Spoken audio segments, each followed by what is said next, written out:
പുലമൺ തോട്ടില്ല സ്നാനപ്പെടുത്തുന്നു. വമ്പം പരിപാടി. ഇന്ന് ആരും അറിയാതെ പോലെ കോട്ടയം സ്വിമ്മിംഗ് പൂളിൽ പോയൊന്നുമല്ല, പബ്ലിക്കായിട്ടുള്ള സ്നാനമാണ്. സ്തോത്രം. ഭയങ്കര ഉത്സവം പോലെ. സ്തോത്രം. സ്നാപകൻ ഫ്രണ്ടിൽ നടക്കും, സ്നാനപ്പെടുന്നവർ പുറകെ നടക്കും, അതിനെ പുറകെ സഭ നടക്കും, ടമ്പറൊക്കെ അടിച്ച് ജയം ജയം ഹല്ലേലൂയ, ഭയങ്കര ഉത്സവം അവർക്ക്. സ്തോത്രം. അങ്ങനെ കൊട്ടാരക്കര പുലമൺ തോടിന്റെ താഴെ ഭരിച്ചു. സ്തോത്രം. സ്നാനപ്പെടുത്താൻ വേണ്ടി പാസ് ആദ്യം കടവിലിറങ്ങി. ഇന്നത്തെ പോലെ ചാടിക്കുത്തി കയറി 2 സ്നാനം നടത്തി അങ്ങ് തിരിച്ചു കയറി പോകുമല്ല. അവിടെ കാളെ കുളിപ്പിക്കാൻ വന്നവനുണ്ട്, വണ്ടി കഴുകാൻ വന്നവനുണ്ട്. ഇവരൊക്കെ പാസ് സുവിശേഷ യോഗം അങ്ങ് പ്രസംഗിക്കും. സ്തോത്രം. പ്രസംഗം കഴിഞ്ഞിട്ട് പാസ് ഓരോരുത്തരെ സ്നാനക്കടവിലേക്ക് ഇറക്കി നിർത്തും. ഒന്ന് എഴുന്നേറ്റ് വന്നേ മക്കളെ, ഒരാൾ വന്നേ, ഓടിവാ. ആരെങ്കിലും ഒരാൾ വന്നു ഒരു കാര്യം കാണിക്കണം, ഓടിവാ. വാ ഓടിവാ. ചുമ്മാ ഒന്നുമല്ല കയറി വന്നു. ഇവ നാളെ വേദി കയറണവൻ ഒരു സ്വോത്രം പറഞ്ഞാട്ടെ. സ്വോത്രം തന്നെ. സ്നാനപ്പെട്ടേന്നോ? അപ്പോൾ ഒരു ഡെമോൺസ്ട്രേഷൻ ആയിക്കോട്ടെ. സ്നാനപ്പെടുന്ന ആളെ ഇങ്ങനെ പിടിച്ചു നിർത്തും. പാസ്റ്റർ സുവിശേഷമൊക്കെ പ്രസംഗിക്കും. എന്നിട്ട് ഇവരോട് ചോദിക്കുന്ന 3-4 ചോദ്യങ്ങളുണ്ട്. ആ ചോദ്യങ്ങളൊക്കെ പ്രസക്തിയുള്ള ചോദ്യങ്ങളാണ്. ചോദ്യം ശ്രദ്ധിച്ച് കേൾക്കണം. മക്കളുടെ പേരെന്നായിരുന്നല്ലോ? ആൽബിൻ. ഓക്കെ. ആൽബിൻ എന്ന് പറയുന്ന ഞങ്ങളുടെ സഹോദരനോട് ഞാൻ ചോദിക്കുന്നു, സ്നാപകൻ ചോദിക്കുന്ന ആദ്യത്തെ ചോദ്യം. ഇന്നേക്ക് 2024 വർഷങ്ങൾക്ക് മുമ്പ് ഈ താണഭൂമിയിലേക്ക് ഇറങ്ങി വന്ന് 33 തിരുവയസ്സ് വരെ ജീവിച്ച് 3.5 കൊല്ലം ശുശ്രൂഷയുടെ നടുവിൽ രോഗങ്ങളെ സൗഖ്യമാക്കി, ഭൂതങ്ങളെ പുറത്താക്കി. എന്തിനു പറയണം? മരിച്ചവരെ പോലും ഉയർത്തെഴുന്നേൽപ്പിച്ചു. അതിനൊടുവിൽ 33 തിരുവയസ്സിനകത്ത് കാൽവരി ക്രൂശിന്റെ പച്ചപ്പൈ മരക്രൂശിനകത്ത് മരിച്ചു. പാലസ്തീന്റെ പച്ച മണ്ണിനകത്ത് 24 ടൈപ്പ് വിഷമുള്ളപ്പോ അതിനകത്ത് ഏറ്റവും വിഷം കൂടിയ മുള്ള് തമ്പുരാന്റെ ശിരസിൽ കിരീടമായി വെച്ച് മെനഞ്ഞ് അങ്ങനെ യേശുവിനെ ക്രൂശിച്ച് ശരീരത്തിന് ഉച്ച മുതൽ ഉള്ളങ്കാൽ വരെ രക്തം വാർന്നൊലിച്ച് കാൽവരി ക്രൂശിനകത്ത് പിടഞ്ഞു മരിച്ച കർത്താവായ യേശു ആമൻ കല്ലറയിൽ അടക്കപ്പെട്ടു. എന്നാൽ താൻ വാക്ക് പറഞ്ഞതുപോലെ, വാഗ്ദത്തം ചെയ്തതുപോലെ 3-ാം ദിവസം കല്ലറകളെ പൊട്ടിച്ച് ഉയർത്തെഴുന്നേറ്റ് വന്ന് പിതാവിന്റെ വലത് ഭാഗത്ത് പോയിരിക്കുന്ന ശ്രീ യേശു കർത്താവ്, ആ യേശു തന്നെ സ്നേഹിക്കുന്ന, താൻ സ്നേഹിക്കുന്ന തന്റെ സഭയാകുന്ന കാന്തയെ വീണ്ടും ചേർക്കാൻ വരാമെന്ന് പറഞ്ഞ ശ്രീ യേശുവിനെ നീ നിന്റെ രക്ഷിതാവും കർത്താവുമായി സ്വീകരിക്കുന്നു? അന്നല്ല, സ്വീകരിക്കുന്നു എന്ന് പറയുമ്പോ സ്വീകരിക്കുന്നവരെ പിതാവിന്റെയും പുത്രന്റെയും പരിശുദ്ധ റൂഹായുടെയും നാമത്തിൽ വെള്ളത്തിൽ മുഴുകൽ സ്നാനം, ഞാൻ അപ്പം അതൊന്നും ഇറങ്ങി പറയട്ടെ, മുഴുകൽ സ്നാനപ്പെടുത്തണമെന്നുള്ളത് വേദപുസ്തകത്തിന്റെ വ്യവസ്ഥയാകിയാലും അപ്പോസ്തലന്മാരുടെ ഉപദേശമാകിയാലും ഈ സഭയാകുന്ന കാന്തയെ സാക്ഷി നിർത്തിയും അസംഖ്യം ദൈവദൂതന്മാരെ സാക്ഷി നിർത്തിയും ആൽബിൻ എന്ന് പറയുന്ന ഞങ്ങളുടെ ഈ സഹോദരൻ ഞാൻ ഈ വെള്ളത്തിനകത്ത് പിതാവിന്റെയും പുത്രന്റെയും പരിശുദ്ധ റൂഹായുടെയും നാമത്തിൽ മാമോദീസ മുക്കുന്നു. ബലം പിടിക്കാതറാ. ഇങ്ങനെ മുക്കിപ്പോകുമ്പോ ഒരു പരിപാടി നടന്നു. എന്നാന്നറിയാമോ? ആൽബിൻ എന്ന് പറയുന്നത് ഞങ്ങളുടെ പഴയ മോനങ്ങ് മരിച്ചുപോയി. അമ്മാമേ ഉയർത്തെഴുന്നേറ്റ് വന്നത് ആരാന്നറിയാമോ? പുതിയൊരു ആൽബിന. സ്തോത്രം. ഇങ്ങനെ 4 കുഞ്ഞുങ്ങളെ സ്നാനപ്പെടുത്തി പാസ്റ്റർ അവസാനം പറയുന്ന ഒരു വാക്കുണ്ട്, മരണപര്യന്തം വിശ്വസ്തനായിരിക്കുക, എന്നാൽ അവൻ ജീവകിരീടം നിനക്കായിട്ട് തരും. എന്നിട്ട് ഇവരെ കയറ്റിവിടും. നനഞ്ഞ ഡ്രസ്സുമായിട്ട് ഇവൻ കയറിപ്പോവും. അപ്പൊ നമ്മളൊരു പാട്ട് പാടും, ആരിതാ വാരുന്ന ആരിതാ. ഭയങ്കര പാട്ടൊക്കെയാ. സ്തോത്രം. ഇങ്ങനെ 4 സ്നാനങ്ങൾ കഴിഞ്ഞിട്ട് അവസാന സ്നാപകൻ ചോദിക്കുന്ന ഒരു ചോദ്യം, അതെല്ലായിടത്തും ചോദിക്കും, ഇവിടെ ചോദിക്കുന്നല്ല ചിന്ത. സ്നാപകൻ ചോദിക്കുന്ന അവസാനത്തെ ചോദ്യം ചെവി തുറന്ന് കേട്ടോണം. ഈ കൂട്ടത്തിൽ നിൽക്കുന്ന മഹാജനത്തോട് ഞാൻ ചോദിക്കുന്നു, ഇത് ദൈവത്തിന്റെ കൽപ്പനയാണെന്നൊരു ബോധ്യം നിങ്ങളുടെ അകത്ത് ഭരിക്കുന്നെങ്കിൽ ജഡരക്തങ്ങളോടാകട്ടെ മാംസരക്തങ്ങളോടാകട്ടെ ആലോചന ചോദിക്കാതെ തൻ്റെ ഇടത്തോടെ നിങ്ങൾക്ക് ഈ വെള്ളത്തിലേക്ക് ഇറങ്ങി വരാം എന്ന് പറഞ്ഞ് പാസ്റ്റർ ആശീർവാദം പറയും. അങ്ങനെ ആരും പോവാറില്ല. സ്തോത്രം. ഇവിടെ സ്നാനക്കടവിൽ നിൽക്കുന്ന പാസ്റ്റർ ചോദിച്ചു, ഈ കൂടി നിൽക്കുന്ന ജനസമൂഹത്തോട് ഞാൻ ചോദിക്കുന്നു, ഇത് ദൈവത്തിന്റെ കൽപ്പനയാണെന്നൊരു ബോധ്യം നിങ്ങളുടെ അകത്ത് ഭരിക്കുന്നെങ്കിൽ ജഡരക്തങ്ങളോടോ മാംസരക്തങ്ങളോടോ ആലോചന ചോദിക്കാതെ തൻ്റെ ഇടത്തോടെ ഈ വെള്ളത്തിലോട്ട് ഇറങ്ങി വരാം എന്ന് പറഞ്ഞപ്പോൾ എൻ്റെ അപ്പൻ അങ്ങ് ഇറങ്ങി ചെന്നൊരു സ്തോത്രം പറഞ്ഞാട്ടെ. പാസ്റ്റർ ചോദിച്ചു, അർജുനൻകുട്ടി കുളിക്കാൻ വന്നതാണോ? അല്ല, സ്നാനപ്പെടാൻ വന്നതാ. സ്തോത്രം. അത് കഴിഞ്ഞ ആഴ്ച ചീട്ട് കളിക്കാൻ കോറം തികയാതെ ഇങ്ങോട്ട് വന്നിരുന്നപ്പോൾ ആരാധന ഒറ്റ ദിവസമല്ല, ഇത് അങ്ങനെ പോരാ, ഇതിന് കുറച്ച് ക്ലാസ്സൊക്കെ ഉണ്ട്. അപ്പം പറഞ്ഞു, എനിക്ക് സ്നാനപ്പെടണം. കഴിഞ്ഞ ഒരാഴ്ചയായിട്ടുള്ള മനസ്സിലുള്ള ചോദ്യം എങ്ങനെ സ്വർഗത്ത് പോകാമെന്നാ. ഇതായിരുന്നു ഇതിൻ്റെ പരിപാടിയല്ലേ, എന്നാൽ എനിക്ക് സ്നാനപ്പെടണം. അപ്പോൾ കൂടിയിരിക്കുന്ന മൂപ്പന്മാർ കൃപയുള്ളവർ പറഞ്ഞു, എൻ്റെ പൊന്നു പാസ്റ്ററെ, ഒരാത്മാവിൻ്റെ വിലയല്ലേ. ആ മനുഷ്യൻ ഇന്ന് മരിച്ചുപോയ പാസ്റ്റർ വില പറയോ? പുള്ളിക്ക് അങ്ങ് ടെൻഷനുമായി. പുള്ളി അവസാനം ഒരു കാര്യം ചെയ്തു, 1/2 മണിക്കൂർ ആ വെള്ളത്തിൽ വെച്ച് ഗ്ലാസ് എടുത്തിട്ട് എൻ്റെ അപ്പനെ സ്നാനപ്പെടുത്തുന്നത്. സ്നാനപ്പെട്ട് കയറിയപ്പോൾ എൻ്റെ അപ്പൻ്റെ ഒരു കാര്യം മനസ്സിലാകുന്നത്, എല്ലാവർക്കും ഇവിടെ ഒരു ചൂടി ഡ്രസ്സും ഉണ്ട്, എൻ്റെ അപ്പൻ അതും എടുത്തിട്ടില്ല. ഒരു സ്വതന്ത്രം പറഞ്ഞാട്ടെ എന്ന് വെച്ചാൽ പ്രീ പ്ലാൻ ഒന്നും ഇല്ലായിരുന്നു. വെച്ചാൽ ഇന്ന് രാത്രിയിലെ പടച്ച തമ്പുരാൻ നിന്റെ ഹൃദയത്തോട് ഇടപെടുന്നെങ്കിൽ സാഹചര്യം ഒന്നും നോക്കണ്ടതേ, സ്നാനത്തൊട്ടി റെഡിയാ. സ്നാനപ്പെടാൻ അഭിഷക്തന്മാർ പുറകിലുണ്ട്. ഇന്ന് രാത്രി മനസ്സുകൊണ്ടൊരു തീരുമാനമെടുക്കാമെങ്കിൽ ആത്മാവ് ജീവൻ രക്ഷ പ്രാപിക്കുന്നൊരു ദൂത് ഞാൻ പറയാ. സ്നാനത്തിനകത്ത് നീ മുങ്ങിപ്പോകുമ്പോ യേശുവിന്റെ മരണത്തിന്റെ പങ്കാളിത്തം നീ സ്വീകരിക്കുക. മനസ്സിലാകുന്നവർക്കായി ഞാൻ ദൈവത്തിന് സ്തോത്രം പറയുക. ഇതെൻ്റെ അപ്പൻ്റെ സാക്ഷ്യത്തിൻ്റെ ഭാഗമായിട്ട് ഞാൻ അത് പറയാനല്ല വന്നത്, എൻ്റെ മാതാവിൻ്റെ സാക്ഷ്യം പറയാനാണ് ഞാൻ വന്നത്. സ്തോത്രം. അപ്പൊ ഹിന്ദു വിശ്വാസപ്രകാരം ശാപം പിടിച്ച് കിടക്കുന്ന ഈ സ്ഥലം, ശാപത്തിന്റെ സ്ഥലം, ശാപം പിടിച്ച് മടക്കുന്ന മണ്ണ്, ഈ സ്ഥലത്തിനകത്ത് ആമേശ്വത്ര വീട് പണിയാൻ എൻ്റെ അപ്പൻ തൻ്റെ ഇടത്തോടെ ആരംഭിച്ചു. ശാപം ഒരു ഭാഗത്ത് കിടക്കുക, ശാപനുകം ഒരു ഭാഗത്ത് കിടക്കുക, ശാപനുകം. പക്ഷേ എൻ്റെ അപ്പൻ വീട് പണിയാൻ ആരംഭിച്ചു. വീടിന്റെ പണിയുടെ തുടക്ക സമയത്ത് ഈ ട്രിവാൻഡ്രം പട്ടണത്തിൽ നിന്ന് പണിയാൻ വന്നൊരു ഗ്രൂപ്പ്, കൂട്ടത്തിൽ 36 വയസ്സുള്ള ചെറുപ്പക്കാരനുണ്ട്. അവൻ ആ പണിയുടെ നേതൃസ്ഥാനത്തിനകത്ത് നിൽക്കുന്നവൻ. സ്തോത്രം. പെട്ടെന്ന് ഈ മനുഷ്യൻ കുഴഞ്ഞു വീണ സ്ഥലത്ത് ഈ മനുഷ്യൻ മരിച്ചു. നാട്ടിനകത്തൊരു പാട്ട് പറഞ്ഞു, അർജുനൻകുട്ടിയുടെ കുടുംബം ശാപത്തിന്റെ സ്ഥലമാണ്. അതെന്നാ, പണി ചെയ്യാൻ വന്നവൻ മരിച്ചെന്നേ. അടുക്കി ചില അനർത്ഥങ്ങൾ ഉണ്ടാകുമ്പോൾ നാട്ടുകാർക്ക് ഒരു ആശങ്ക വരും, നിന്റെ വീട് ശാപമാണോന്ന്. എന്നാൽ ഇന്ന് രാത്രി ഞാൻ പറയാം, അത് ശാപമല്ല. അതിന്റെ നടുവിൽ യേശു ജീവനുള്ളവൻ എന്ന് തെളിയിക്കാൻ നിന്നെ വലിച്ച് പെന്തക്കോസിനകത്ത് കൊണ്ടുവരാൻ തമ്പുരാനിടുന്നൊരു മുഖാന്തരം അത് മനസ്സിലാകുന്നവർക്കായി സ്തോത്രം പറയുക. അങ്ങനെ വീടിനകത്ത് ആ കണ്ട മരണം, ആപ്പാറുടെ ഡെഡ് ബോഡിയുമായി എൻ്റെ അപ്പൻ ഈ ട്രിവാൻഡ്രത്ത് വന്നു. ഇവിടെ പ്രശ്നങ്ങളൊക്കെ ആരംഭിച്ചു. ദീർഘനാളുകൾ പണി മുടങ്ങി കിടന്നു. ഈ നാട്ടുകാർക്ക് മാത്രമുള്ളൊരു ഗുണമുണ്ട്, എന്നാണെന്നറിയാമോ? കുറേ വാർത്തയുടെ പുറകെ അവർ കുറേ നാൾ നടക്കും. പുതിയ വാർത്ത കിട്ടുമ്പോൾ അവർ പഴയത് എന്ത് ചെയ്തോളും? മറന്നു വെക്കോളും. അത് നാട്ടുകാർക്ക് ദൈവം കൊടുത്തിരിക്കുന്ന ടാലന്റ്. സ്തോത്രം. ഇങ്ങനെ ഞങ്ങളുടെ നാട്ടിൽ പുതിയ വാർത്തകളൊക്കെ വന്നപ്പോൾ ഞങ്ങളുടെ വീടിന്റെ ശാപമൊക്കെ ആൾക്കാർ മറക്കാൻ തുടങ്ങി. ഈ സമയത്ത് അപ്പം പണിയുടെ 2ാം ഘട്ടം ആരംഭിച്ചു. ടോപ്പ് വാർക്കുന്ന സമയം. എൻ്റെ അച്ഛൻ്റെ പെങ്ങളുടെ മകൻ തൊട്ടപ്പുറേ താമസിക്കുന്നുണ്ട്. അച്ചാച്ചൻ എന്ന് വയസ്സ് 22. പണി കാണാൻ വേണ്ടി ടോപ്പിലോട്ടൊന്ന് കയറി വന്നത്. വാർത്ത വെച്ചിരിക്കുന്ന പില്ലർ ചാരിതിക്ക് എല്ലാം കൂടി ഇടിഞ്ഞു പൊളിഞ്ഞ് താഴേക്ക് വീഴുക എന്ന് പറയുമ്പോൾ പാവനെ പോലും കാണാൻ പറ്റുന്നുണ്ടെന്ന് എനിക്കറിയില്ല. ഒരു ടോപ്പ് മൊത്തം ഇടിഞ്ഞ് താഴേക്ക് വീഴുക. രക്തത്തിൽ കുളിച്ച് കിടക്കുന്ന 22 വയസ്സുള്ള ചെറുപ്പക്കാരനെ വാരിയെടുത്ത് ട്രിവാൻഡ്രം മെഡിക്കൽ കോളേജിൽ കൊണ്ടുപോകുമ്പോൾ ജീപ്പിനകത്തേക്ക് വാരിയിടുമ്പോൾ അന്ന് ആദ്യമായി എൻ്റെ അപ്പൻ്റെ നേരെ വിരൽ ചൂണ്ടി നാട്ടുകാർ പറഞ്ഞു, അർജുന സാറേ, അമ്മോ പറഞ്ഞില്ലേ ഇത് ശാപത്തിന്റെ സ്ഥലമാ സാറേ, ഇത് ശാപത്തിന്റെ ഭൂമിയാ, ഇവിടെ ജീവൻ വാടത്തില്ല സാറേ, ഇത് മരണത്തിന്റെ വസ്തുവാ. നാട്ടിനകത്ത് കാട്ടുതീ പോലെ ഒരു വാർത്ത പറഞ്ഞു, ഇതാ ശാപത്തിന്റെ സ്ഥലമാ. അവിടെ നിർത്തിക്കൊണ്ട് ഇന്ന് രാത്രി ദേശത്തോടൊരു ദൂത് കൂടെ ഞാൻ പങ്കുവയ്ക്കാം. നമ്മുടെ ഭാവി നിർണ്ണയിക്കുന്ന നാട്ടുകാരല്ലെന്ന് വിശ്വസിക്കുന്നവർക്കായി സ്തോത്രം. നമ്മുടെ ഭാവി നിർണ്ണയിക്കുന്ന ജാതകം എഴുതുന്ന ആളല്ല നമ്മുടെ ഭാവി നിർണ്ണയിക്കുന്നത്. ഒരു മന്ത്രവാദിയല്ല നിന്റെ ഭാവി നിർണ്ണയിക്കുന്നത്. ഏതെങ്കിലും ഇതര സംഗതികൾ, കാലാവസ്ഥകളല്ല. ഹൃദയ ഉദരത്തിനകത്ത് ഉരുവാകുന്നതിനേക്കാൾ മുമ്പ് എന്നെ കണ്ടൊരു ദൈവമുണ്ട്, എന്നെ വിളിച്ചൊരു ദൈവമുണ്ട്, എന്നെ വേർതിരിച്ചൊരു ദൈവമുണ്ടെന്ന് അകത്തൊരു ബോധ്യമുണ്ടെങ്കിൽ ഇന്ന് രാത്രി പറ, എന്റെ ഭാവിയോ അവന്റെ കരങ്ങളിൽ സുരക്ഷിതമാണ്. സ്തോത്രം. ഇന്ന് രാത്രി ഞാനൊരു പദം കൂടെ ഇറങ്ങി പറയാം. ഇത്രയും പറഞ്ഞില്ലേ, എന്റെ സാക്ഷ്യം കൂടെ പറയാം. സ്തോത്രം. അതും കൂടെ പറയാനുള്ള സമയം കിട്ടുന്നു. ഇനി എന്നെ വിളിക്കുക വെച്ചാ ഓക്കെ. സ്തോത്രം. അത്രയും കൂടെ പറഞ്ഞങ്ങ് പ്രാർത്ഥിക്കും. സ്തോത്രം. ഞാൻ എൻ്റെ അമ്മയുടെ ഉദരത്തിനകത്ത് ഉരുവായിരിക്കുമ്പോൾ നമ്മുടെ ഭാവി നിനക്കുന്ന പപ്പയും മമ്മിയല്ല. ഒരു സ്തോത്രം പറഞ്ഞാട്ടെ.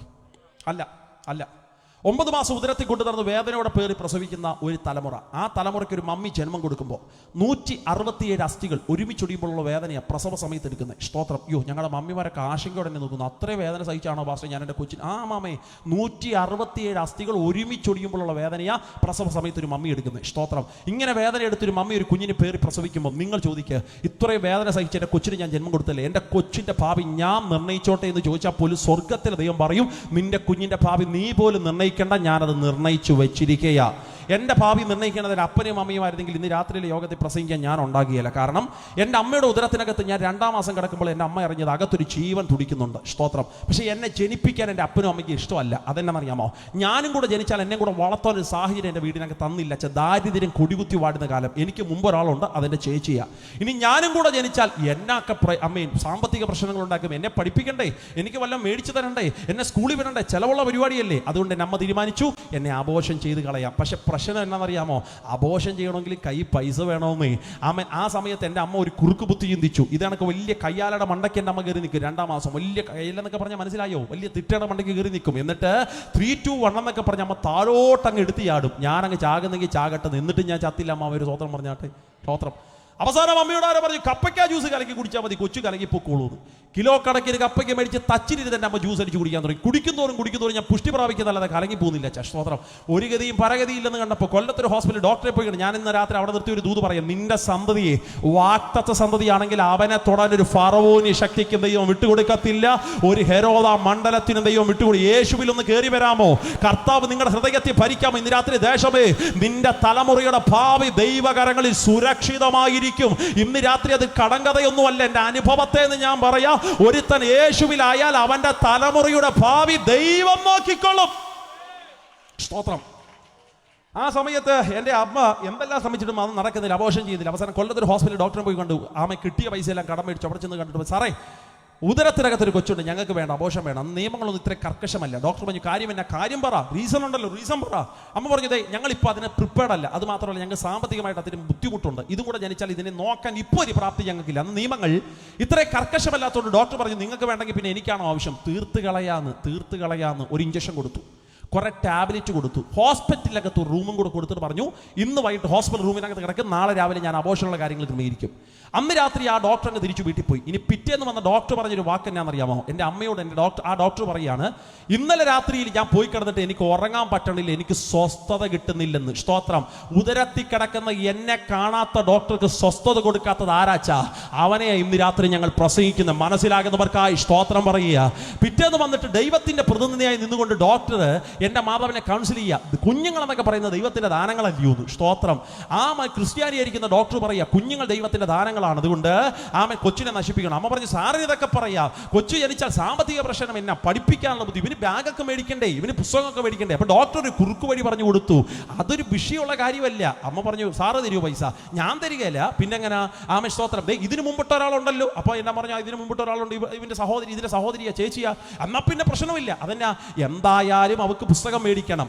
അടുത്ത വർഷമല്ലേ ഇവന്റെ കൂടെ എത്തുള്ളൂ, ഇതിന്റെ കൂടെ എത്തുള്ളൂ. അങ്ങനാണെങ്കിൽ അവള് പഠിക്കുന്ന പുസ്തകം ഇവന് കൊടുക്കാം, സെക്കൻഡ് ഹാൻഡ്. ഒരു സ്വത്രം പറഞ്ഞാട്ടെ. എന്തായാലും പുതിയ വർഷം അവൾക്കൊരു ബാഗ് മേടിക്കണം. അപ്പൊ പിന്നെ പഴയ ബാഗ് ഫ്രീ ആയല്ലോ, അത് നമുക്ക് ഇവന് കൊടുക്കാം, സെക്കൻഡ് ഹാൻഡ്. ഒരു സ്വത്രം പറഞ്ഞാട്ടെ. സ്തോത്രം. അങ്ങനെ പലതും പറഞ്ഞ് കൗൺസിൽ ചെയ്ത് എൻ്റെ മാതാവിനെ അവസാനം എൻ്റെ അമ്മയൊരു തീരുമാനം, എന്നാ പിന്നെ ആട്ടെ വരുന്നിടത്ത് വെച്ച് കാണാം. സ്തോത്രം.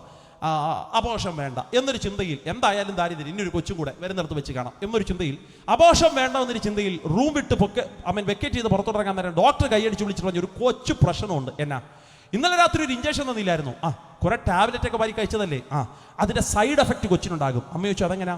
അതൊരു കാലിന് നീളം കൂടുതലോ, ഒരു കാലിന് നീളം കുറവോ, അല്ല കണ്ണിന്റെ കാഴ്ചശക്തി, തലയോട്ടി, ബ്രെയിൻ, എന്തെങ്കിലും ഒരു സൈഡ് എഫക്ട് ബൈ ബർത്തിലേ അറിയാൻ പറ്റും. നല്ലോണം നോക്കിയോണം കേട്ടോ. രാത്രി യോഗം കഴിഞ്ഞാൽ അങ്ങ് പോകും. സ്തോത്രം. എന്തായാലും ഒരു സൈഡ് എഫക്റ്റ് ഉണ്ടാകും. സ്തോത്രം. എൻ്റെ അമ്മ പറയുന്ന സാക്ഷ്യത്തിൽ പറയുന്നൊരു വാക്കുണ്ട്, എടാ നീ ജനിക്കുന്നതിനേക്കാൾ മുമ്പ് നിന്നെക്കുറിച്ച് ഞങ്ങൾക്കൊരു ചിന്തയുണ്ടാകുന്നു, ഈ കൊച്ചെന്താകുന്ന. സ്തോത്രം. ഈ കൊച്ചെന്താകും? അത് ബൈബിളിനകത്തൊരു ചോദ്യം അമ്മേ. യോഹന്നാനെ കാണാൻ വന്ന ബേബി കിറ്റുമായിട്ട് വന്ന നാട്ടുകാർ, മാനേഴ്സ് ഇല്ലാത്ത ജനം, യോഹന്നാനെ ബേബി കിറ്റുമായിട്ട് കാണാൻ വന്ന് കൊച്ചിന് ബേബി കിറ്റും കൊടുത്തിട്ട് ഒരു ഉമ്മയും കൊടുത്തിട്ട് പോകുന്നതിന് പകരം യോഹന്നാനെ കുറിച്ച് നാട്ടുകാരെല്ലാം കൂടെ ചോദിച്ചു, ഈ പൈതൽ എന്താകും? സ്തോത്രം. അടുത്ത വാക്ക് എനിക്ക് ഇഷ്ടമാണ്. അവന്റെ അപ്പൻ സെക്കരിയാവ് പരിശുദ്ധാത്മാവി പ്രവചിച്ചു, നീയോ പൈതലേ അത്യുന്നതന്റെ പ്രവാചകൻ എന്ന് വിളി. നാട്ടുകാരെ ബുദ്ധി കൊണ്ടാ ചോദിച്ചു, നിന്റെ കൊച്ചിന്റെ ഭാവി എന്താകുമെന്ന്. അഭിഷേകമുള്ള പപ്പായെ ബുദ്ധി കൊണ്ടല്ല മറുപടി പറഞ്ഞത്, ആത്മാവി മറുപടി പറഞ്ഞു, നീ ദൈവത്തിന്റെ പ്രവാചകനായി മാറും. സ്തോത്രം.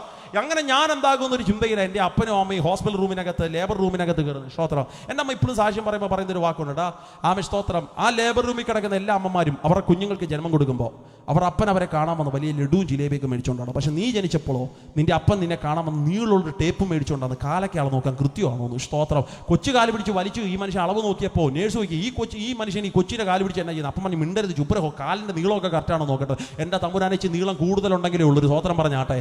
നമ്മുടെ ഭാവി നിർണ്ണയിക്കുക നമ്മുടെ പപ്പയല്ല, മമ്മിയല്ല, വരത്തുപോക്കുകളല്ല, ശാപമല്ല, ജാതകമല്ല.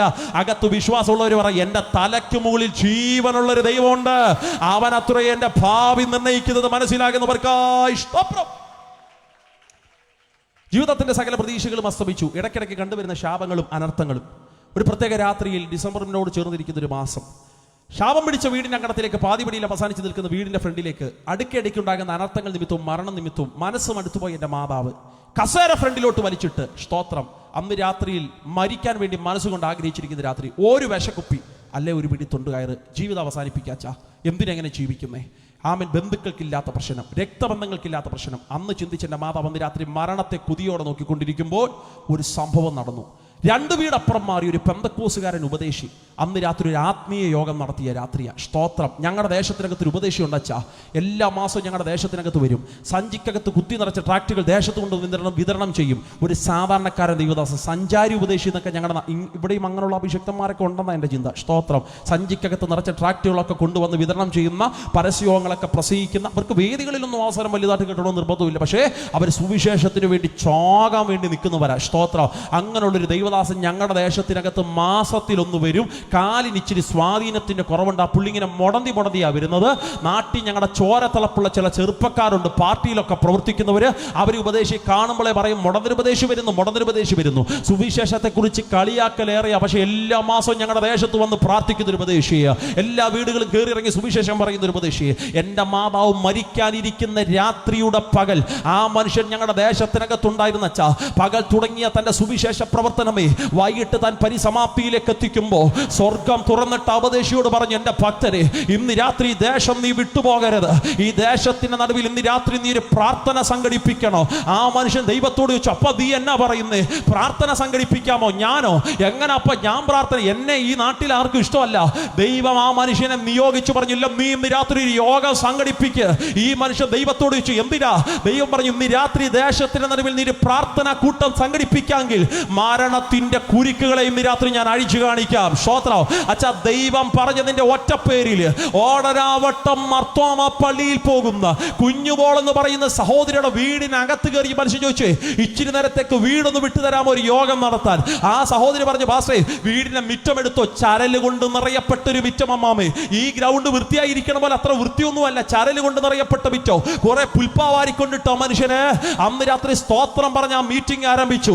നിങ്ങൾക്കറിയാമോ, ഈ മീറ്റിംഗിനകത്ത് ഞാൻ വന്നപ്പോഴോ ശ്രദ്ധിച്ചു, മനോഹരമായ സൗണ്ട് സിസ്റ്റം. അത് ഓപ്പറേറ്റ് ചെയ്യാൻ നല്ല ദൈവദാസന്മാർ. രാവിലെ ഞാൻ ദൈവദാസനോട് സംസാരിച്ചപ്പോൾ ഈ സൗണ്ട് സിസ്റ്റവും ഇതൊക്കെ ചെയ്യുന്ന സൗണ്ട് സിസ്റ്റം അവരെ കുറിച്ച് നല്ല വാർത്തകളൊക്കെ ഞാൻ കേട്ടു. ഇങ്ങനെയുള്ളവർ ഈ ദേശത്തിനകത്തുണ്ടല്ലോ, സുവിശേഷത്തെ സ്നേഹിക്കുന്നവർ. നിങ്ങളെ ഓർത്ത് ഞാൻ ദൈവത്തിന് സ്തോത്രം പറയാം. പക്ഷേ ഞങ്ങളുടെ ദേശത്തിനകത്ത് മുടന്തൻ ഉപദേശം നടത്തുന്ന യോഗത്തിലെ ഒരു മൈക്ക് സെറ്റിന്റെ ക്രമീകരണവും ഇല്ല, ഒരു ട്യൂബിന്റെ വെളിച്ചവും ഇല്ല. ദൈവം പറഞ്ഞതിന്റെ പേരിൽ അന്ന് രാത്രി പെട്ടെന്ന് ക്രമീകരിച്ച യോഗത്തിൽ പതിഞ്ഞ ശബ്ദത്തെക്കാൾ കവിയുന്ന ശബ്ദത്തോടെ മനുഷ്യ സ്തോത്രം പറഞ്ഞ് ആരംഭിച്ചാ.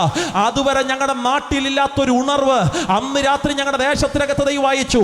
ഇദ്ദേഹത്തിന്റെ സ്തോത്ര ശബ്ദം കേട്ട നാട്ടിൽ പേരിനു മാത്രം ഞായറാഴ്ച പള്ളിയിൽ പോയിരിക്കുന്ന ചില ക്രിസ്ത്യാനി കുടുംബങ്ങൾ ഇദ്ദേഹത്തിന്റെ സ്തോത്ര ശബ്ദം കേട്ടപ്പോ വീട്ടിൽ നിന്ന് ഒരുങ്ങി ഇറങ്ങിയ ഒരു കുഞ്ഞാടിനെ പോലെ പായ്ക്കകത്ത് വന്നിരിക്കാൻ തുടങ്ങി.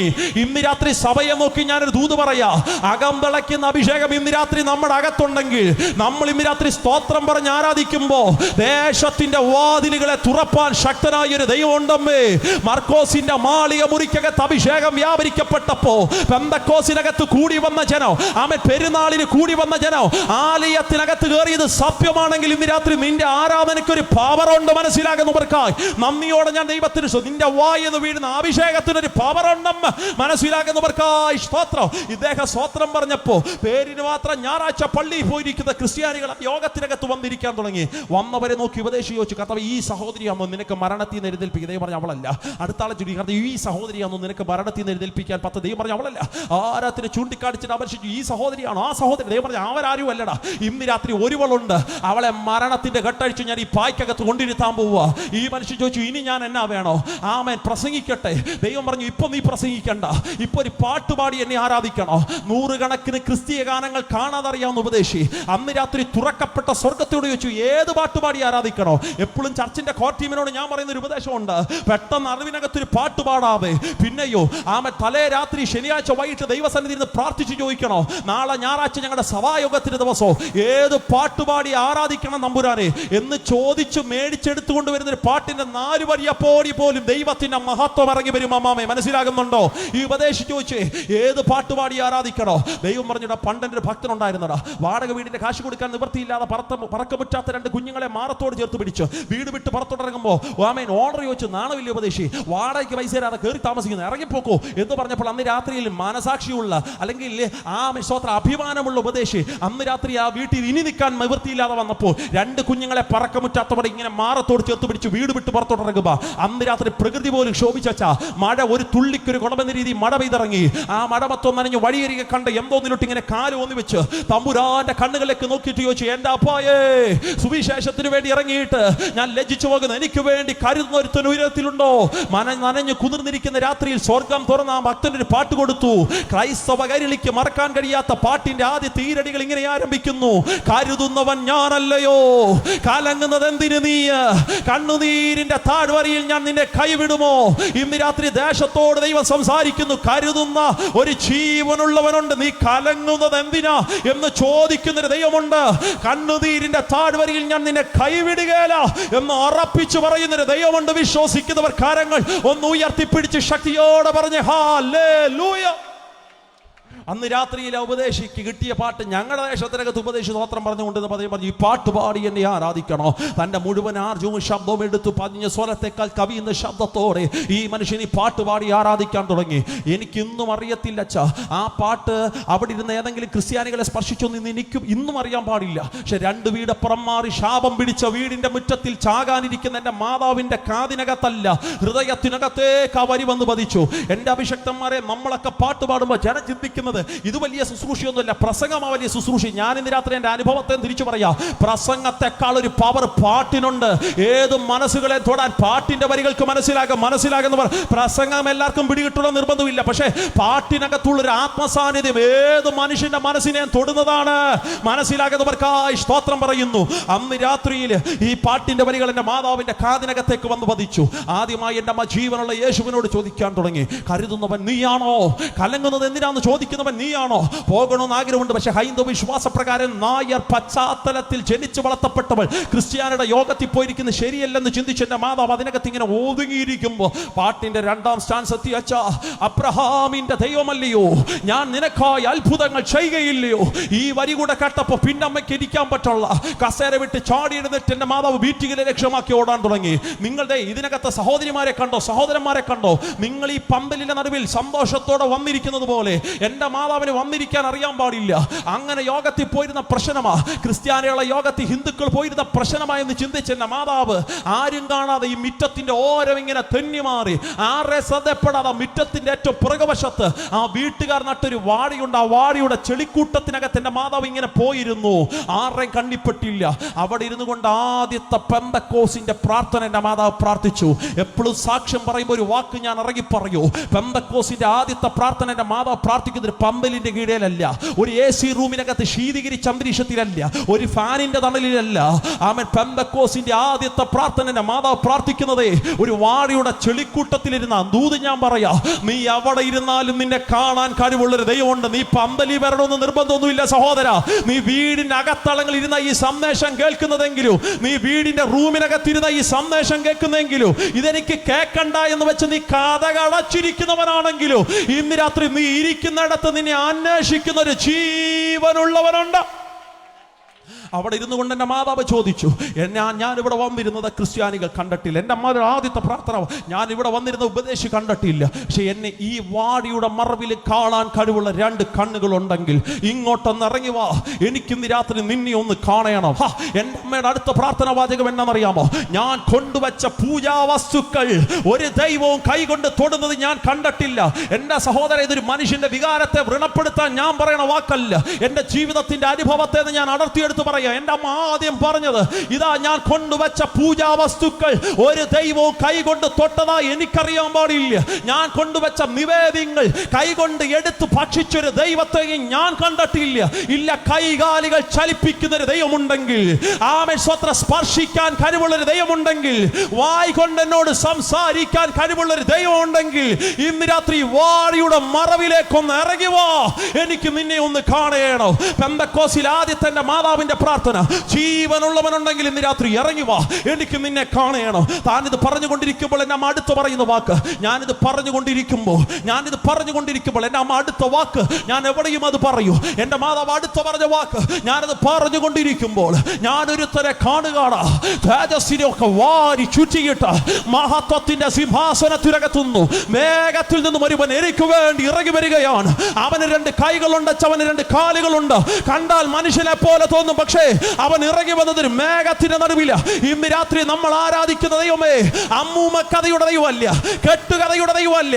ചരിത്രത്തെ AD എന്നും BC എന്നും 2ആയി തിരിച്ചവൻ, ഒരിടത്ത് ഒരപ്പൂപ്പ ജീവിച്ചിട്ട് അതല്ല യേശു. യേശു ജീവനുള്ളവനാണ്. മനസ്സിലാകുന്നവർക്കായി ഓ രക്തത്താൽ ജയമെടുക്കുന്നു. അന്ന് രാത്രി എൻ്റെ മാതാവ് അവിടെ ഇരുന്നു കൊണ്ട് ഈ കാഴ്ച കാണുക. എൻ്റെ ശുശ്രൂഷയിലെ അല്പമൊക്കെ ക്ഷീണം വരുമ്പോൾ ഓടി വന്ന് ഞാൻ എൻ്റെ അമ്മയോട് ചോദിക്കും, സാക്ഷി ഒന്നുകൂടെ പറ. കഴിഞ്ഞ കുറച്ച് നാൾക്കുമ്പോൾ ഒന്നുകൂടെ ഞാൻ പറഞ്ഞു, സാക്ഷി ഒന്നുകൂടെ പറ. അമ്മ പറഞ്ഞു, എത്രയും പ്രാവശ്യം ഞാൻ പറഞ്ഞിട്ട് നിനക്ക് മടുപ്പ് തോന്നിയല്ലേ, ബോറില്ലേ നിനക്ക്? ഇല്ലച്ചാ, ഇപ്പോഴും കേൾക്കുമ്പോൾ അകത്തൊരു ജീവൻ വാഴുന്നത് പോലെ. സ്തോത്രം. യേശുവിനെ കണ്ടു എന്നുള്ള ഭാഗം പറയുമ്പോൾ ഞാൻ ചോദിക്കും, മുഖം കണ്ടായിരുന്നോ? അമ്മ പറയും, മുഖം മാത്രം കണ്ടില്ലടാ, അത് തേജസ് വാരിച്ചിട്ടൊരു മുഖമായിരുന്നു. പക്ഷെ അവൻ എന്നെ തൊടുന്നത് ഞാൻ തിരിച്ചറിഞ്ഞു. തൊട്ടതാരാ എന്നറിയാൻ വേണ്ടി എൻ്റെ അമ്മ കണ്ണു തുറന്നു. തൊട്ടതാരാ എന്നറിയാൻ വേണ്ടി എൻ്റെ അമ്മ കണ്ണു തുറന്നപ്പോൾ തനിക്ക് മനസ്സിലാകുന്നേ, അച്ഛാ ഇപ്പൊ താൻ ഇരിക്കുന്ന വാടിയുടെ മറവിലല്ല, ആ മീറ്റിംഗിന്റെ ഏറ്റവും ഫ്രണ്ടിൽ തുറയില്ല. ഇതിനിടയിൽ വെച്ച് എഴുന്നേറ്റതറിയില്ല, നടന്നതറിയില്ല, ഈ 6-7 സെക്കൻഡിൽ എഴുന്നേറ്റ് വന്നിരുന്നറിയില്ല. ഇന്ന് രാത്രിയിലെ ജീവനുള്ള ദൈവത്തെ ആരാധിക്കുന്ന സഭയോട് ഞാൻ പറയാം, നീ പോലും അറിയാതെ നിന്നെ ആത്മവിവശതയിൽ എടുത്തുകൊണ്ടുപോകാൻ കഴിവുള്ളൊരു സ്വർഗത്തിലെ ദൈവമുണ്ട്. മനസ്സിലാകുന്നുണ്ടോ? ആമേൻ. ഫിലിപ്പോസേ, നീ പോലും അറിയാതെ നിന്നെ ആസ്തോദിനകത്ത് ഉയർത്തിക്കൊണ്ടുപോകുന്ന ഒരു സ്വർഗത്തിലെ ദൈവം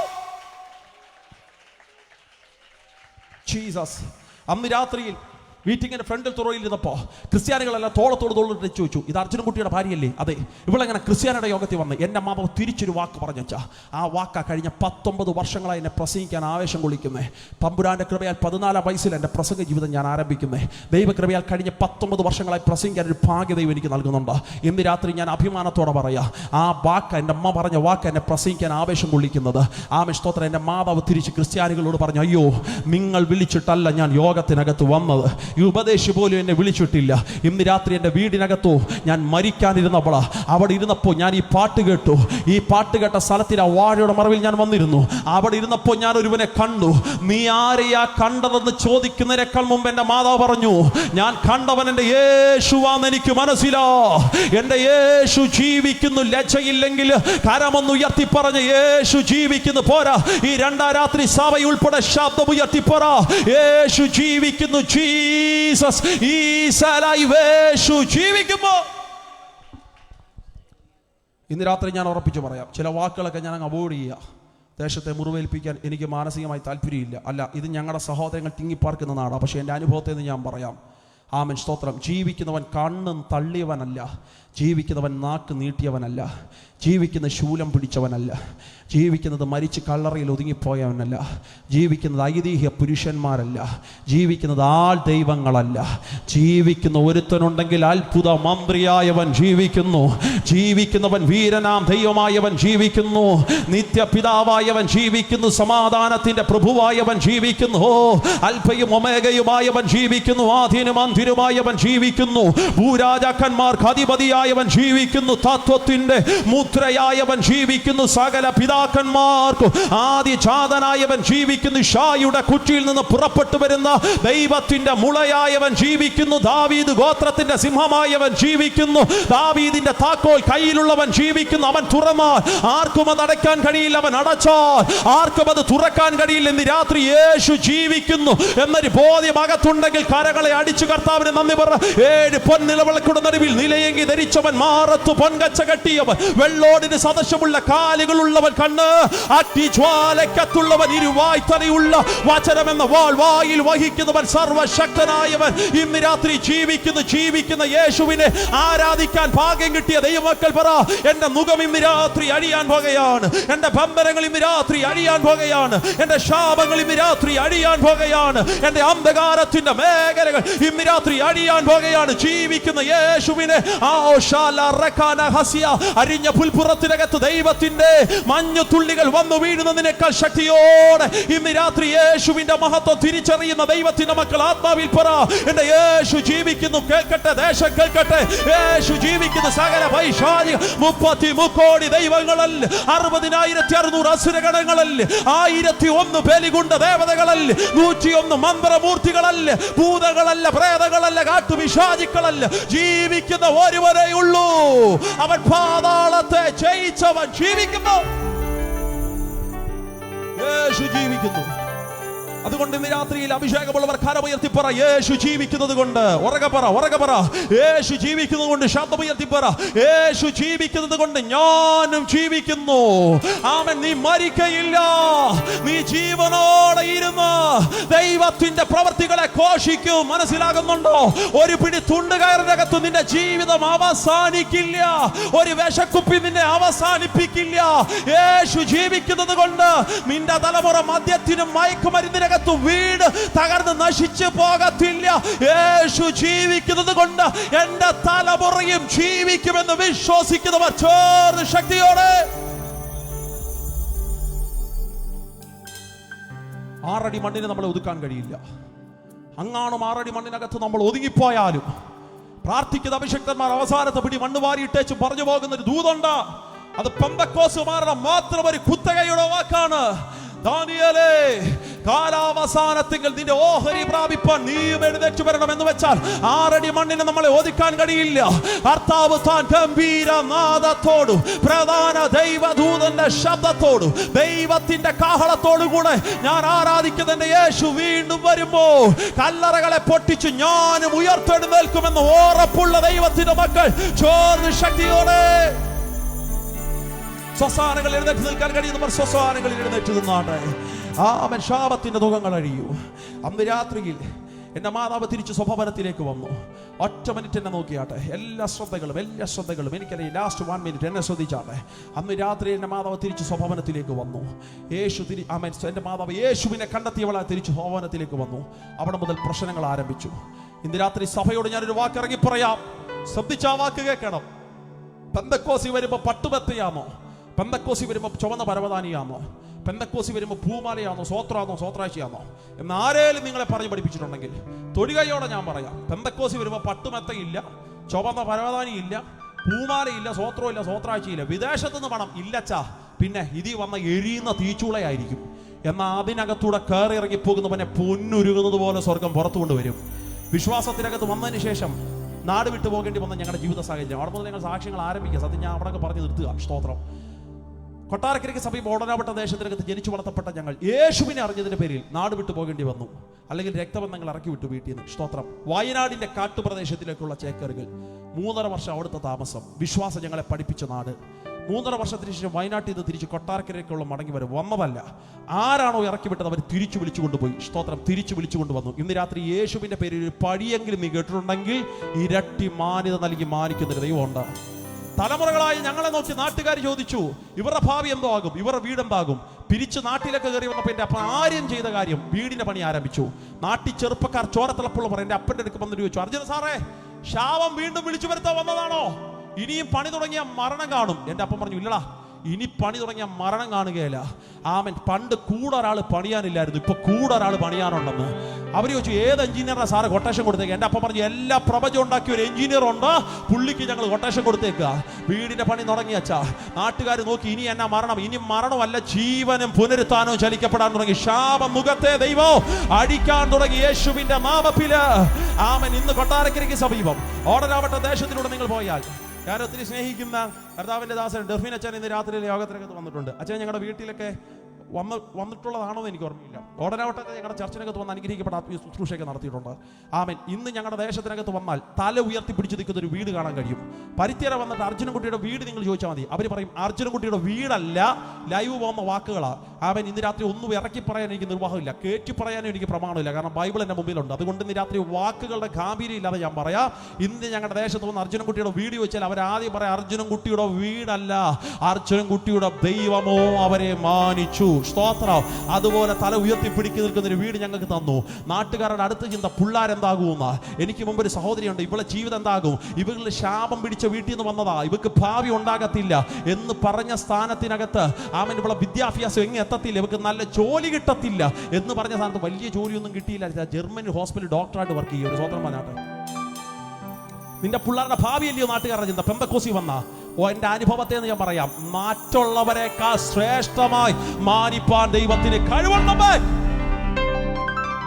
അടുത്ത നോക്കി ചേച്ചി നോക്കി ചോദ്യം, ഇവിടെ കല്യാണം നടക്കുകയില്ല, ജോലിയൊക്കെ കിട്ടി അവളങ്ങ് ജർമ്മനി കയറി പോയി, പക്ഷേ ഇവിടെ കല്യാണം നടക്കുകയില്ല എന്ന് പറഞ്ഞ സ്ഥാനത്തിൽ 13 ദിവസം കൊണ്ടൊരു കല്യാണം ദൈവം കൊടുത്തു. ഞങ്ങൾക്ക് കുറേ അമ്മാവന്മാരുണ്ട്. കൊല്ലത്തെ ഏറ്റവും വലിയ ഓഡിറ്റോറിയത്തിൽ വെച്ചാൽ കല്യാണം നന്നേ. ആമേൻ. സ്തോത്രം. അതിനകത്ത് 2 അമ്മാവന്മാർ ഫുഡ് കഴിച്ച് പുറത്തോട്ടിറങ്ങുമ്പോൾ അവർ പറഞ്ഞേച്ചും പോയൊരു വാക്ക്, ഇത്രയും ടേസ്റ്റുള്ള ഫുഡ് നമ്മൾ ഇതുവരെയും കഴിച്ചിട്ടില്ലെന്ന്. നിന്റെ ദൈവം എന്തെന്ന് ചോദിച്ചാൽ തീറ്റിപ്പിച്ച് മാനിക്കുന്ന ഒരു ദൈവം ഉണ്ട്. ഒരു സ്വതന്ത്രം പറഞ്ഞാട്ടെ. അടുത്ത ചോദ്യം, ഇവർക്ക് പിള്ളേരുണ്ടാകുകയില്ല. സ്തോത്രം. കാരണം ശാപം പിടിച്ച വീട്ടിൽ നിന്ന് വന്ന അച്ഛാ വരത്തുപോക്കുള്ള മണ്ണി വീട് വെച്ച് താമസിക്കുന്നവരെ പിള്ളേരുണ്ടാകത്തില്ല എന്ന് പറഞ്ഞ സ്ഥാനത്ത് കല്യാണം കഴിഞ്ഞ് ഏകദേശം 1.5 വർഷം കഴിഞ്ഞപ്പോൾ എൻ്റെ ചേച്ചിക്ക് ദൈവം ഒരു ആൺ സന്തതിയെ കൊടുത്തു. പേര് ജുവാൻ സാം കെന്നെത്തുന്ന ഒരു സ്തോത്രം പറഞ്ഞാട്ടെ. ഇന്നവൻ 6 വയസ്സുണ്ട്. ആമേൻ സ്തോത്രം. ഏകദേശം 1.5-2 വർഷം കഴിഞ്ഞപ്പോൾ ഒരു പെൺ സന്തതിയെ കൂടെ ദൈവം കൊടുത്തച്ചാ. പേര് മഹിമാ സാം കെന്നെത്തുന്ന ഒരു സ്തോത്രം പറഞ്ഞാട്ടെ. ഒരു 2.5 വർഷം കഴിഞ്ഞപ്പോൾ ഒരു പെൺ സന്തതിയും കൂടെ ദൈവം കൊടുത്തു. പേര് മിലാന സാം കെന്നെത്തുന്ന ഒരു സ്തോത്രം പറഞ്ഞാട്ടെ. ഇപ്പൊ 3 പിള്ളേരുണ്ടച്ചാ. ഇടയ്ക്ക് ചേച്ചി വിളിക്കുമ്പോൾ ഞാൻ പറയും ഇതും കൊണ്ട് നിർത്തണ്ടേ, കുറഞ്ഞത് 6 വേണം. ശാപം പിടിച്ച വീട്ടിൽ നിന്ന് പിള്ളേരുണ്ടാകത്തില്ലെന്ന് പറയുന്ന പിശാചേ, ഉദരം ദൈവം തുറക്കുന്ന ദാനമാമേ. ആ ശാപമുഖം ഇന്ന് രാത്രി അടിയട്ടെ. ഉദരത്തിനകത്തുള്ള ചില ശാപമുഖം യേശുവിന്റെ നാമത്തിൽ ആത്മാവിൽ ഇന്ന് രാത്രി ദൂത് സ്വീകരിക്കുന്ന ദൈവമക്കളുണ്ടെങ്കിൽ പറ. ശാപമുഖം ഇന്ന് രാത്രി അടിയാൻ പോവുക. അന്ധകാര മുഖം ഇന്ന് രാത്രി അടിയാൻ പോവുക. ബന്ധനങ്ങൾ ഇന്ന് രാത്രി അടിയാൻ പോവുക. ദൈവം യേശു അശൂർ എന്ന് പറയുന്ന പാളയത്തെ നോക്കി പറയുക, ഇനി നിന്റെ മുഖം അവൻ ചുമക്കത്തില്ല. അവന്റെ മുഖത്തെ ഞാൻ അടിക്കാൻ പോകുകയാണ്. അവന്റെ മുഖം ഞാൻ അടിക്കാൻ പോകുന്നു. വിശ്വസിക്കുന്നവർ കരകളെ ചോർത്തടിച്ച് ശക്തിയോടെ എല്ലാ ശാപമുഖവും അടിയട്ടെ. ഈ സമയം എന്റെ രോഗങ്ങൾക്കകത്തൊരു പ്രാർത്ഥന എനിക്ക് വേണമെന്ന് പറയുന്നവർ അത് സ്ഥലങ്ങളിൽ നിന്നാ മതി. നിൽക്കുന്ന സ്ഥലത്തിൽ നിന്നുകൊണ്ട് ശബ്ദമുയർത്തി പ്രാർത്ഥിക്കും. എന്റെ രോഗങ്ങളെ ദൈവം സൗഖ്യമാക്കണം. എന്റെ ചില ശാപങ്ങളെ അടിയണം. ഈ സാക്ഷി കേൾക്കുമ്പോൾ എനിക്ക് തോന്നുന്നു മാസം എന്റെ വീടിനുള്ള ദൂത ആകെ എന്റെ വീടിനകത്തൊരു ബന്ധനം അടിയണം. അല്ല അത്യാവശ്യം ഒരു പ്രാർത്ഥന വേണമെങ്കിൽ ഇന്ന് രാത്രി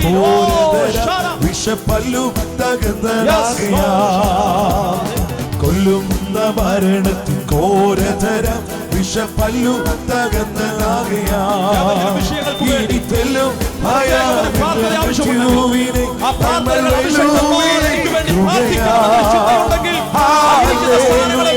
ജയം ഹല്ലേലൂയ യേശു കർത്താവ് ജീവിക്കുന്നു.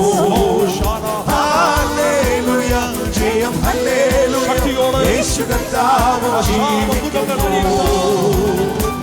യേശു ജീവിക്കുന്നതിനാൽ ഞാനും എന്നേക്കും ജീവിക്കയാ.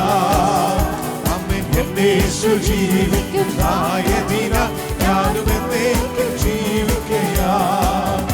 ഇനി തന്നെ പിരിഞ്ഞൊരു ജീവിതം എനിക്കെല്ലാം യേശുവത്രേ. ഹല്ലേലൂയ ജയം ഹല്ലേലൂയ യേശു കർത്താവ് ജീവിക്കുന്നു. ഹല്ലേലൂയ ജയം ഹല്ലേലൂയ യേശു കർത്താവ് ജീവിക്കുന്നു. യേശു ക്രിസ്തു എന്നു ജീവിക്കുന്നു. പരലോകത്തിൽ ജീവിക്കുന്നു. യേശു ക്രിസ്തു എന്നു ജീവിക്കുന്നു. പരലോകത്തിൽ ജീവിക്കുന്നു. ഇഹലോകത്തിൽ താൻ ഇനി വേഗം രാജരാജനായി വാണിടുവാൻ. ഹല്ലേലൂയ ജയം ഹല്ലേലൂയ യേശു കർത്താവ് ജീവിക്കുന്നു. ഹല്ലേലൂയ ജയം ഹല്ലേലൂയ യേശു കർത്താവ് ജീവിക്കുന്നു. കൊല്ലുന്ന മരണത്തിൽ ഘോരതര വിഷപ്പല്ലു തകർന്നതാകയാ. കൊല്ലുന്ന മരണത്തിൽ ഘോരതര വിഷപ്പല്ലു തകർന്നതാകയാ. ഇനി ചെല്ലും ഭയമില്ല മൃത്യുവിനെ ഞങ്ങൾ വെല്ലുവിളിക്കുകയാ. ഹല്ലേലൂയ ജയം ഹല്ലേലൂയ യേശു കർത്താവ് ജീവിക്കുന്നു. ഹല്ലേലൂയ ജയം ഹല്ലേലൂയ യേശു കർത്താവ് ജീവിക്കുന്നു. യേശു ജീവിക്കുന്നതിനാൽ ഞാനും എന്നേക്കും ജീവിക്കയാ. യേശു ജീവിക്കുന്നതിനാൽ ഞാനും എന്നേക്കും ജീവിക്കയാ. ഇനി ഒരു ജീവിതം എനിക്കെല്ലാം യേശുവത്രേ. ഹല്ലേലൂയ ജയം ഹല്ലേലൂയ യേശു കർത്താവ് ജീവിക്കുന്നു. ഹല്ലേലൂയ ജയം ഹല്ലേലൂയ യേശു കർത്താവ് ജീവിക്കുന്നു.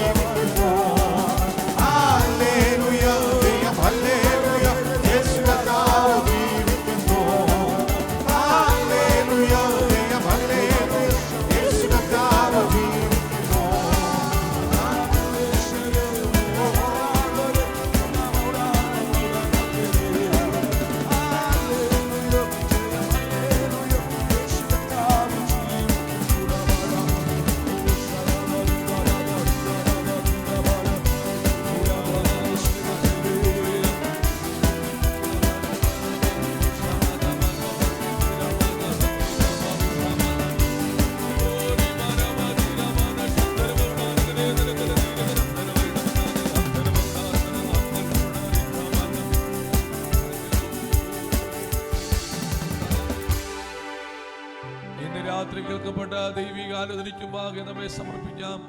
നമുക്ക് ഒരുമിച്ച് പ്രാർത്ഥിക്കാം. നിൽപ്പിൽ നിന്ന് കണ്ണുകളടച്ച് പ്രാർത്ഥിക്കുമ്പോൾ കർത്താവിന്റെ ദാസൻ പാസ്റ്റർ ശമുവേൽ അവർ മുൻപോട്ട് കടന്നു വന്ന് പ്രാർത്ഥനയിൽ നമ്മെ സഹായിക്കുമ്പോൾ റൂബസ് പാസ്റ്റർ ആശീർവാദം പറഞ്ഞ് യോഗത്തെ അവസാനിപ്പിക്കും.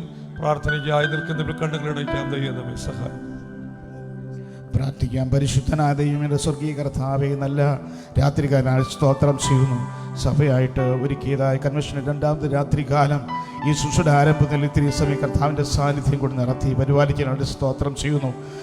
അനുഗ്രഹമായ രീതിയിലൊക്കെ കർത്താവെ പാട്ടുകൾ പാടുവാനും ആത്മാവിൽ ആരാധിപ്പാൻ വിടലെടുപ്പായി സ്തോത്രം ചെയ്യുന്നു. നിന്റെ ഭക്തനിലൂടെ വിലപ്പെട്ട വചനദൂതുകൾ ദൈവത്തിൻ്റെ ആത്മാവ് കടന്ന ജനത്തിൻ്റെ മേൽ ദൈവം പകർന്നതിനായിട്ട് സ്തോത്രം. ദേശത്തിൽ ഈ ശബ്ദപരിധികൾ ആരടിക്കുന്നവർ ദൈവത്തിൻ്റെ ആത്മ ഇടപെട്ട് സംസാരങ്ങളുടെ സ്തോത്രം ചെയ്യുന്നു. പലപ്പോഴും ജീവിതത്തെ ഉയർത്താതെ വണ്ണം ബന്ധിച്ചിരിക്കുന്ന ബന്ധനങ്ങളുടെ മേൽ ദുഃഖത്തിൻ്റെ മേൽ ദൈവശക്തി വ്യാപരിച്ച് വചനത്തിൻ്റെ ശക്തി വ്യാപരിച്ച് ദൈവാത്മാവ് ഇന്ന് രാത്രികൾ വിടുവിക്കാനായിട്ട് സ്തോത്രം ചെയ്യുകയാണ്.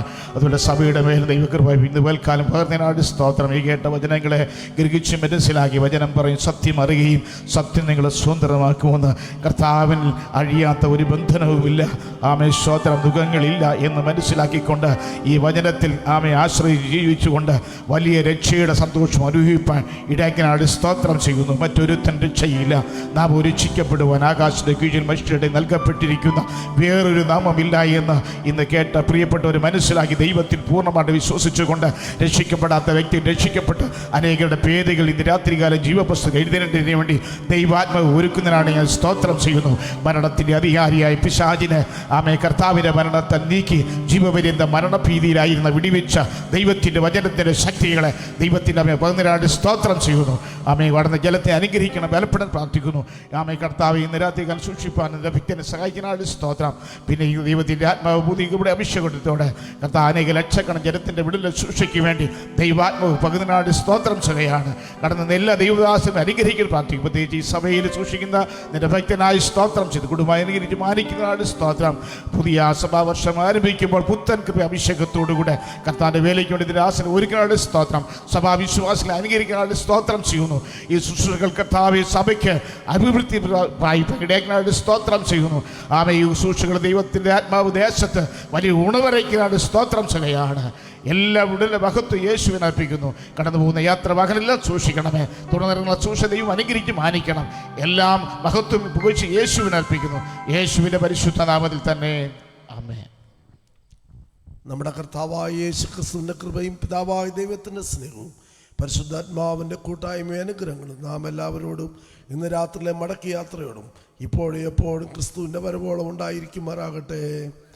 ആമേൻ. നമുക്ക് ചെയ്യുന്ന കർത്താവിന് സ്തോത്രം ചെയ്യാം. Hallelujah, hallelujah, hallelujah. കർത്താവ് നമ്മെ സഹായിക്കട്ടെ. സമാധാനത്തോടെ ചെല്ലാം.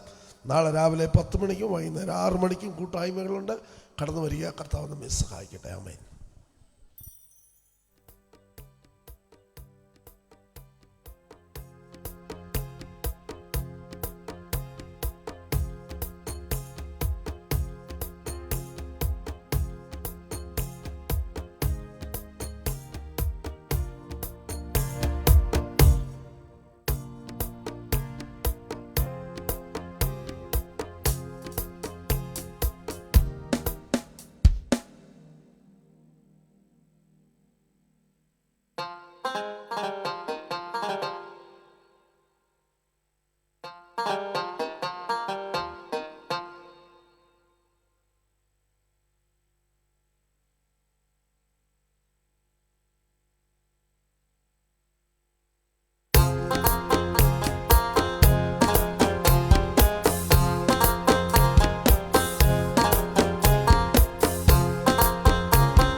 കാത്തിടുന്നു പാരിടെ ഞങ്ങൾ. യേശുവേ ആ പൊന്മുഖം കാണാൻ പ്രത്യാശയോടെ കാത്തിടുന്നു പാരിടെ ഞങ്ങൾ.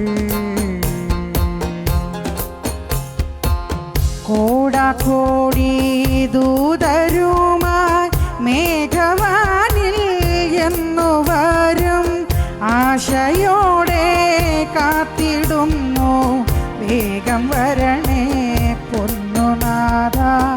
ആശയോടെ കാത്തിടുന്നു വേഗം വരണേ പൊന്നുനാഥ.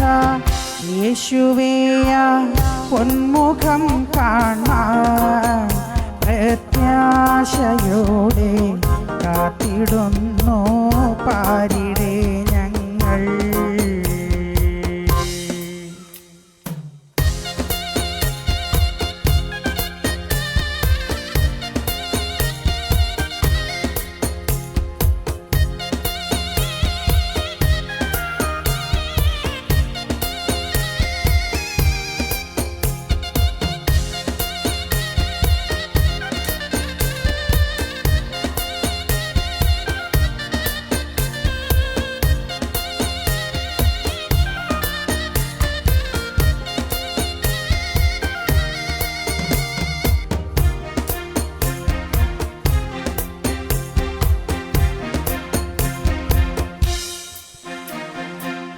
കാഹളത്തിൻ നാദം മുഴങ്ങും നോടിയിടയിൽ സത്യസഭയെത്തിടും വാനിൽ.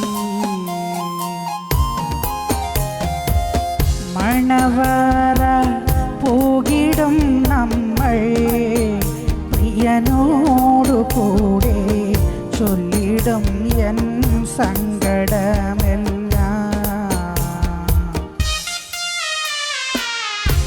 മണവറയ്ക്കകത്ത് കാന്തനോടു ചേർന്നു വാഴും ആ മനോഹര സുദീനം കന്തയെന്തു ചന്തമോർത്താൽ.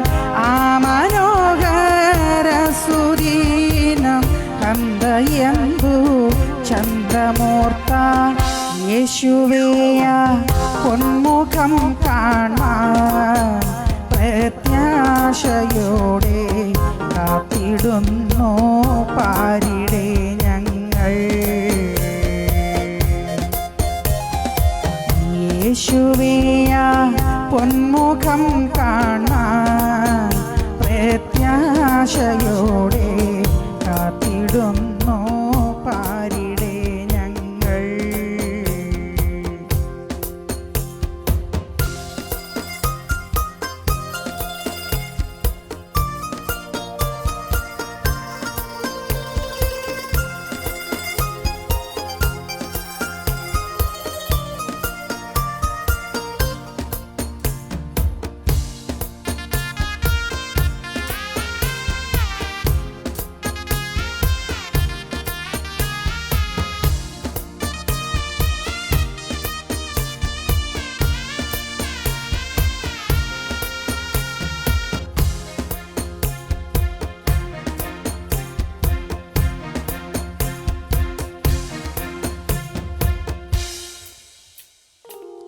കോടാകോടി ശുദ്ധരുമൊത്തു വാണിടും നമ്മൾ ആയിരമാണ്ടിത്തര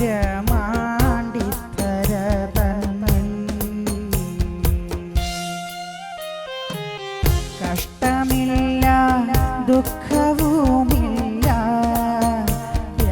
എത്ര മോദം യേശുനാഥൻ രാജാവാകും. വെള്ളസിംഹാസനമുണ്ട് അന്ത്യന്യായ വിധിയുമുണ്ട്. 5 കിരീടങ്ങളുണ്ട് സത്യസേവ ചെയ്തവർക്ക്. 5 കിരീടങ്ങളുണ്ട് സത്യസേവ സത്യസേവ ചെയ്തവർക്ക് യേശുവേയ പൊന്മുഖം കാണാൻ പ്രത്യാശയോടെ കാത്തിടുന്നു പാരിടെ ഞങ്ങൾ. യേശുവേയ പൊന്മുഖം കാണാൻ പ്രത്യാശയോടെ കാത്തിടുന്നു പാരിടെ ഞങ്ങൾ. കോടാകോടി ദൂതരുമായി മേഘവാനിൽ എന്നു വരും ആശയോടെ കാത്തിടുന്നു വേഗം വരണേ യേശുനാഥ. ആശയോടെ കാത്തിടുന്നു വേഗം വരണേ യേശുനാഥ. യേശുവേയ പൊന്മുഖം കാണാൻ പ്രത്യാശയോടെ കാത്തിടുന്നു പാരിടെ ഞങ്ങൾ. യേശുവേയ പൊന്മുഖം